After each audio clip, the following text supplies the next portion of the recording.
क्या भक्त के शरीर में देवी देवता आते हैं? जय माता दी सभी को, जय माता दी। आ गई हूँ आप सब लोगों के सामने नई जानकारी लेकर। आप सब लोगों के मन में यही सवाल चलता है, क्या सच में आते हैं किसी के शरीर में देवी देवता?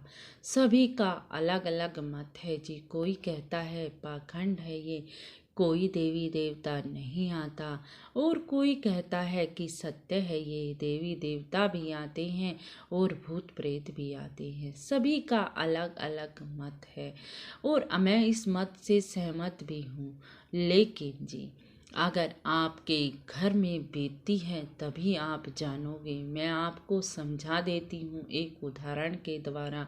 जो ये कहते हैं कि कोई किसी भक्त के शरीर में देवी देवता या भूत प्रेत किसी के शरीर में नहीं आता, जिनका ये मत है वो मैं एक उदाहरण देकर समझाती हूँ जी।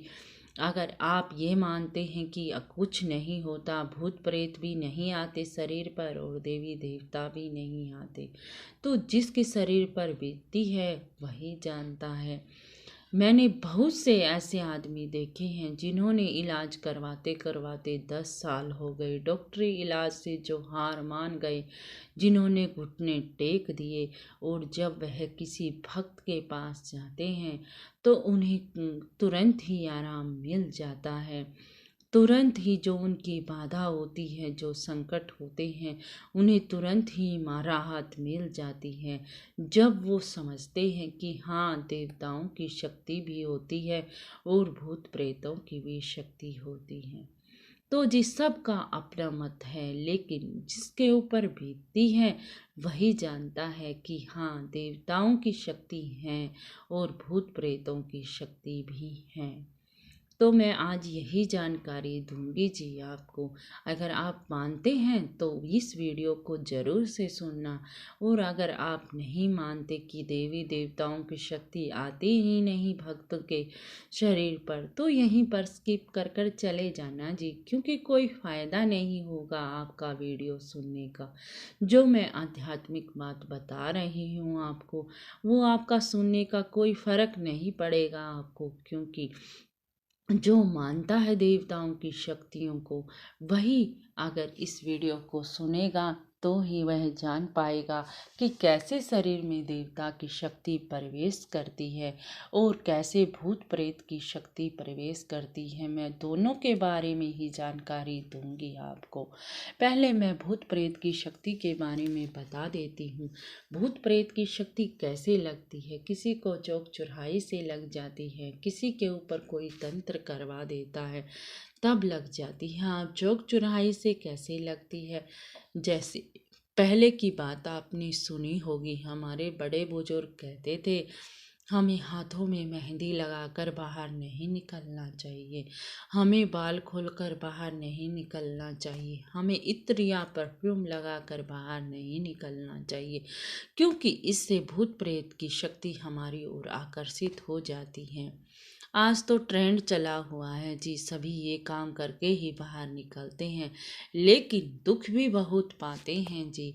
इसीलिए आप अगर ये कार्य करके बाहर निकलते हैं तो आपके साथ भूत प्रेत की शक्ति लग जाती है, जिसको कि छुड़वाना मुश्किल हो जाता है, पूरा जीवन बीत जाता है, लेकिन वह भूत प्रेत की शक्ति आपके शरीर से नहीं जा पाती।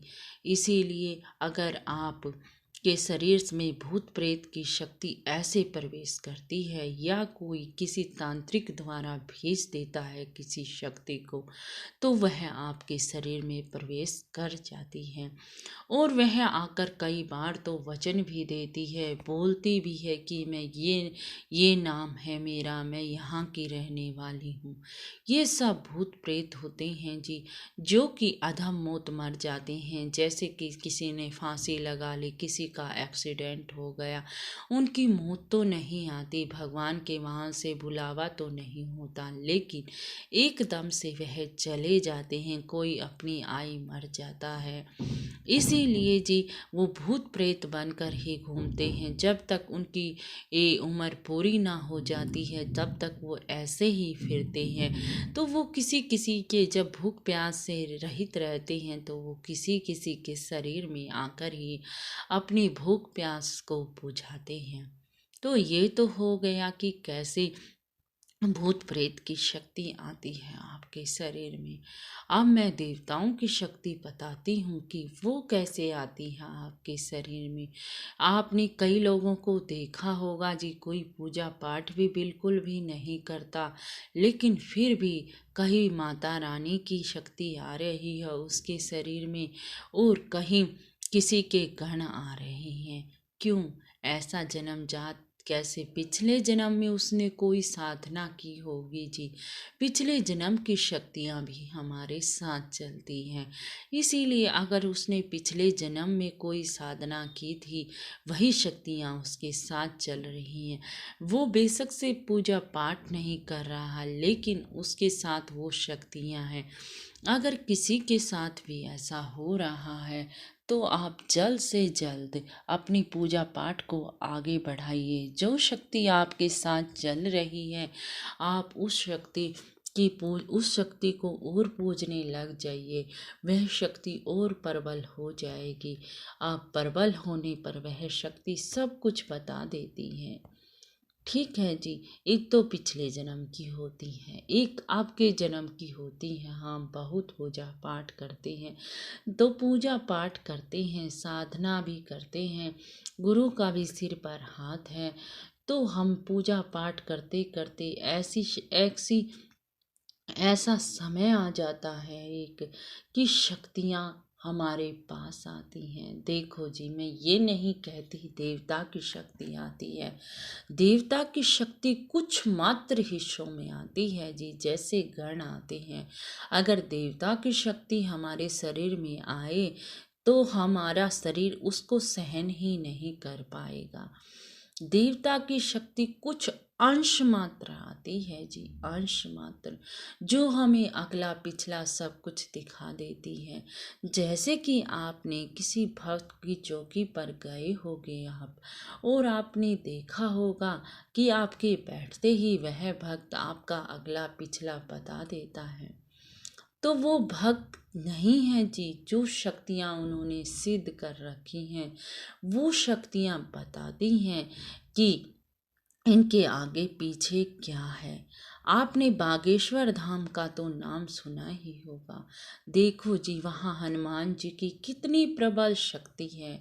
सैकड़ों वैज्ञानिक गए, सैकड़ों समाचार पत्र वाले गए, लेकिन कोई भी बागेश्वर धाम वाले बाबा को हरा नहीं पाया, क्योंकि उनमें शक्ति ही इतनी है हनुमान जी की। जहाँ हनुमान जी खड़े हों वहाँ कोई भी शक्ति ठहर भी नहीं पाती।